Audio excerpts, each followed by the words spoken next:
A stranded woman with a baby knocked on his truck. Hours later, he discovered who she really was. The wind howled across the Wyoming mountains, slicing through the darkness like a blade of ice. Snow had been falling for hours, thick, relentless, blinding. On a closed stretch of Highway 89, a single maintenance truck sat parked by the side of the road, barely visible beneath layers of white. Inside, Mason Grayson, 31, lay curled in the back seat beneath two threadbare blankets.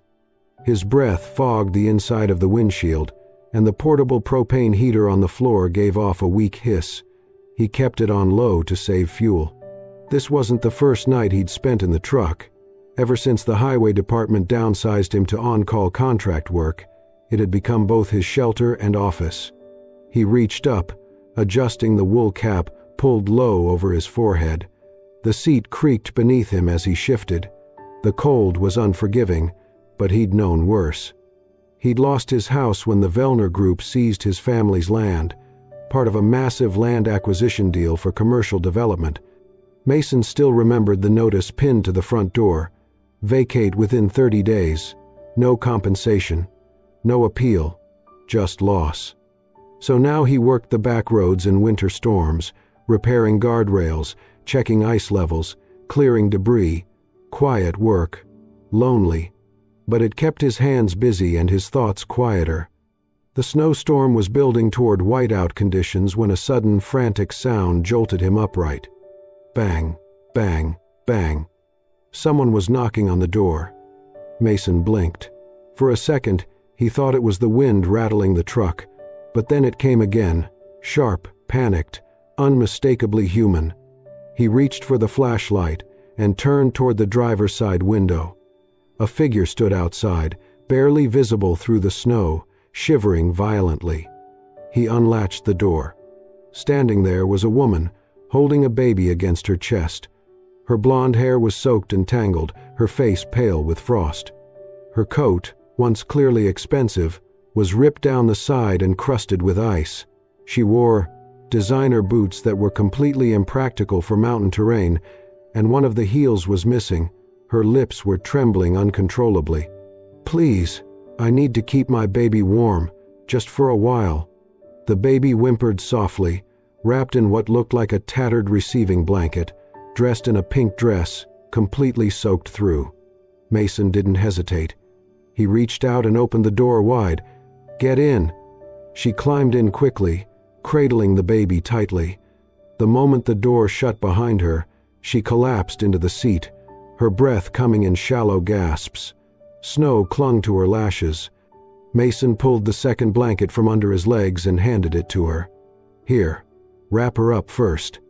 She nodded, teeth chattering too hard to speak. With trembling fingers, she wrapped the baby in the dry blanket, pressing her close to her chest. The baby gave a soft cry, then quieted. Mason turned the heater up, even though he knew it would drain the tank faster. For several minutes, no one spoke. The woman focused on her child, rubbing her back gently, whispering apologies under her breath. "Mommy's here. I'm sorry. I'm so sorry."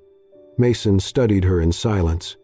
Something about her looked oddly familiar, too polished, too delicate for someone lost in a mountain storm.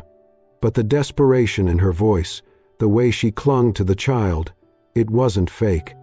He glanced down and noticed something near the floor mat. A slim leather wallet had slipped from her coat pocket. When he bent to pick it up, a single folded document slid out and fluttered open in his hand. He froze. It was a hospital intake form, crumpled but legible. The name listed in the top right corner stopped his breath cold. Aubrey Cavendish. He stared at the paper, heart thudding. That name, Cavendish, was etched into every eviction notice that had shattered lives in North Hollow. Her father was the CEO of the Vellner Group, the very man who had taken Mason's childhood home, who had pushed out families for corporate expansion and never looked back. And here she was, in his truck, in the middle of nowhere. He carefully folded the paper and slipped it back inside the wallet without a word. He looked over at her again. She was now holding the baby close, whispering something into her daughter's ear. Her lips brushed the child's forehead, her eyes full of silent regret. Mason said nothing. Not yet. All he saw, in that moment, was a mother. Not a Cavendish, not a billionaire's daughter. Just a woman, stranded in a snowstorm, trying to keep her baby alive. And for now, that was enough. Mason did not speak. He quietly folded the document and slipped it back into the wallet, then tucked it into the inside pocket of his worn flannel jacket. His hands lingered there for a moment, part of him tempted to pull it back out, to confront her right then and there, but something stopped him. Maybe it was the baby. Maybe it was the way her tiny body trembled under the layers of thin fabric, her skin flushed from a low-grade fever.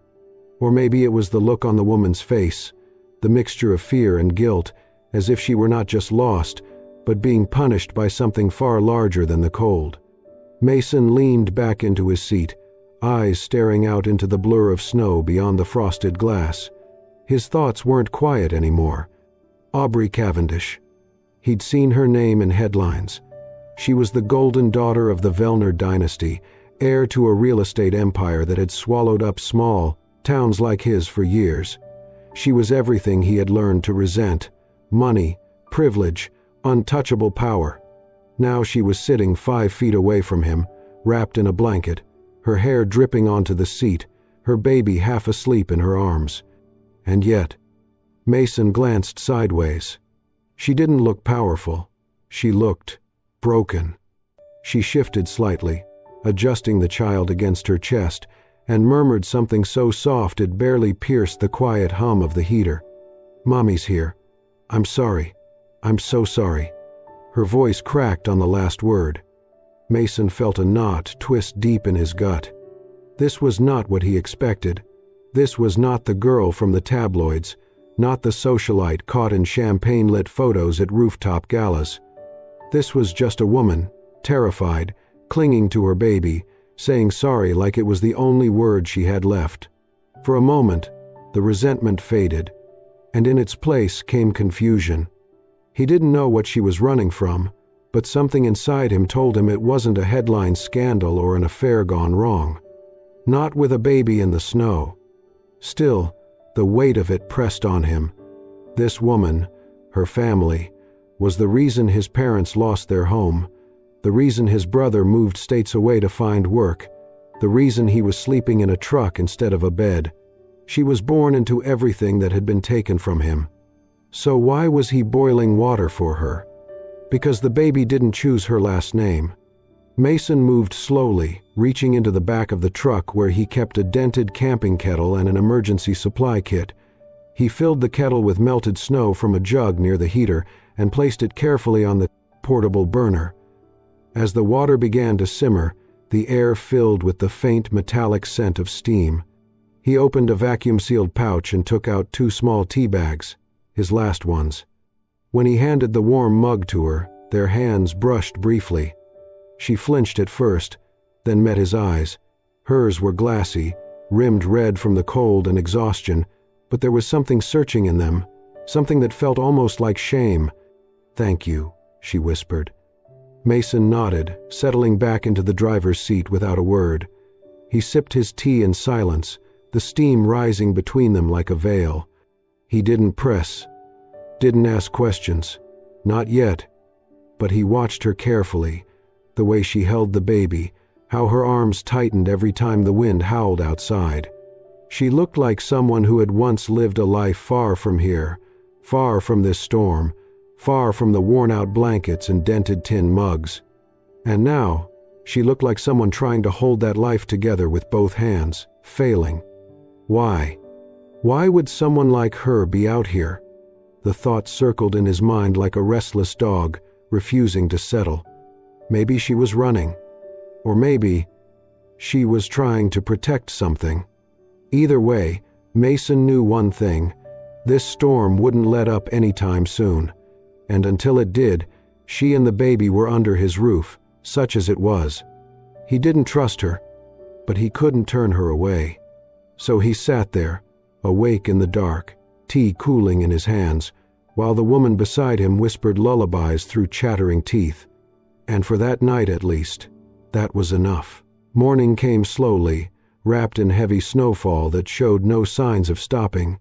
The windows of the truck were glazed with frost, turning the world outside into a blur of white. Inside, Mason was already awake, sitting with his back against the door, cradling a rusted old radio between his palms. He turned the dial carefully, searching for a clear channel through the static.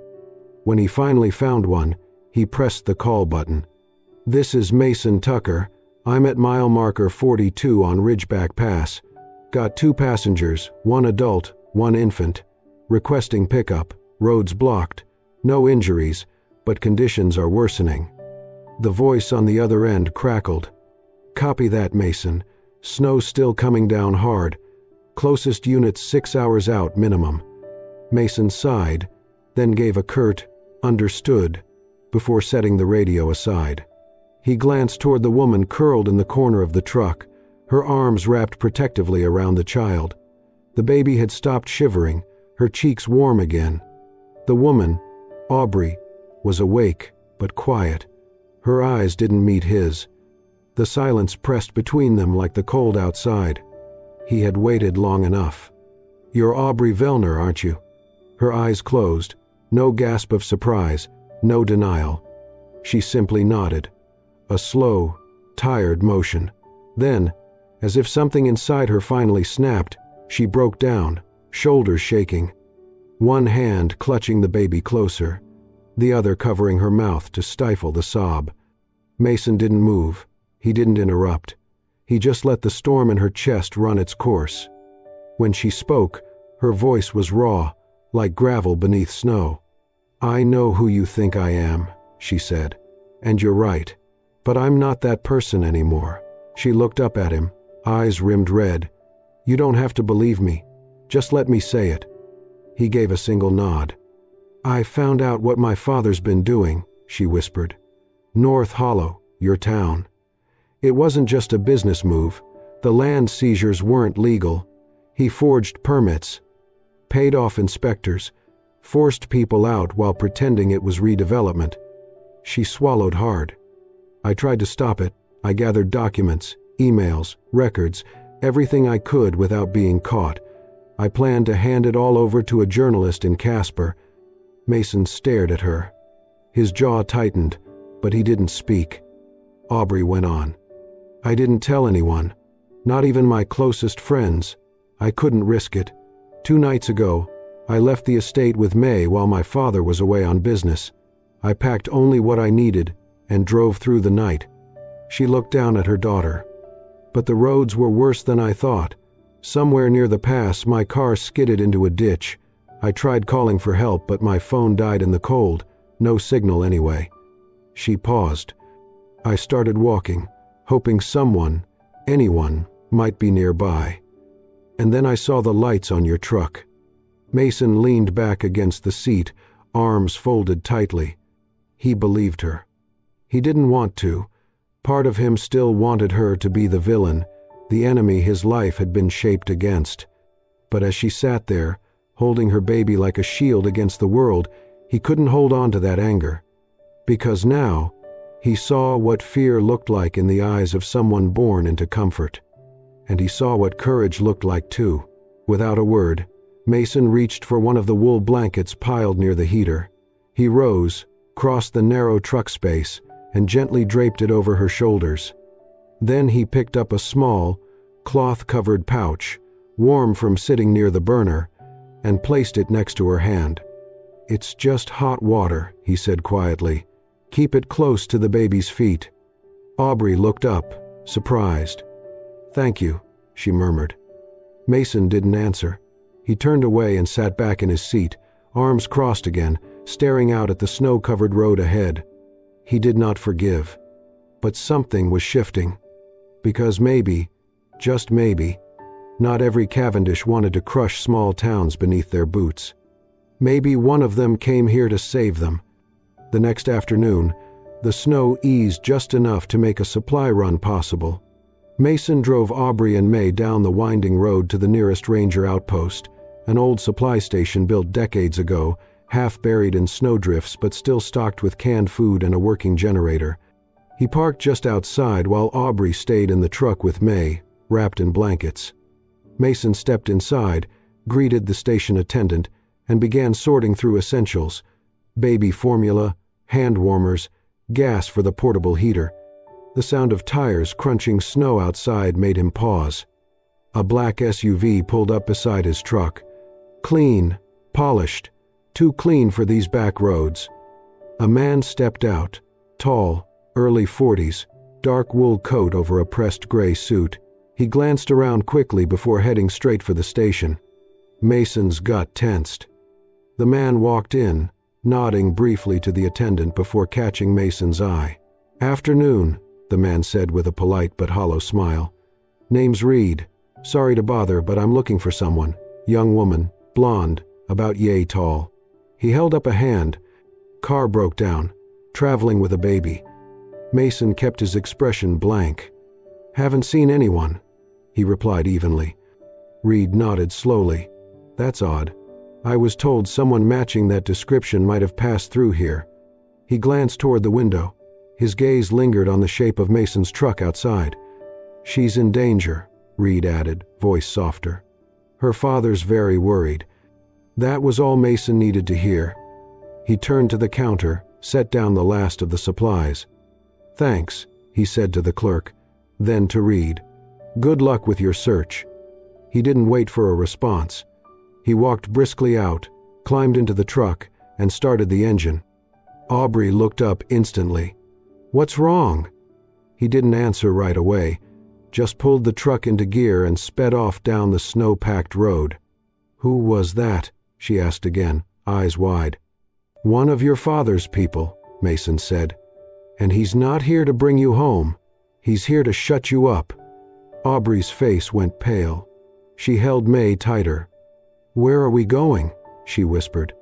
"Somewhere he won't find you." The road twisted higher into the mountains. Mason took a narrow trail few would bother with, a path used by rangers decades ago. As the elevation climbed, snow deepened. The truck struggled. Then, just before the final stretch to the abandoned ranger station he had in mind, it happened. A low rumble, the unmistakable crack of snow shearing loose. "Hold on," Mason shouted.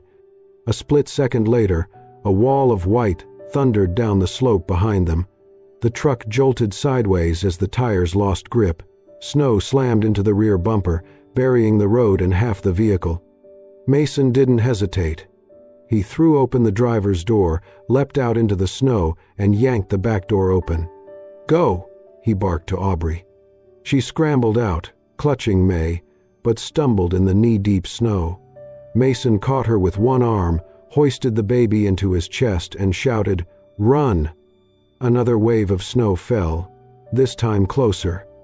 Chunks of ice rained down from the cliffs. Mason threw his body over Aubrey and May, shielding them. A rock struck his back, sending pain shooting down his spine. He gritted his teeth, but didn't stop. With May tucked into his coat, he wrapped one arm around Aubrey's waist and pulled her up the slope. Every step was agony. His legs burned. Blood soaked through his flannel shirt from the gash across his shoulder blade. But he kept going, because they didn't have another chance. They reached the shelter just before nightfall, a small ranger hut, half buried in snow, long abandoned but still standing. Mason forced the door open with his boot and ushered them inside. Inside, the air was dry and stale. Dust coated the shelves, and old maps curled on the wall, but there was a stove, firewood, and for now, safety. Mason collapsed near the hearth, blood staining the back of his shirt. Aubrey, shaking, tended to the fire, then to his wound. They said little. The wind howled outside like it was still looking for them. Later, once May had fallen asleep, her tiny chest rising gently beneath a blanket of Mason's jacket, Aubrey sat down beside him. The fire crackled softly. She looked at him,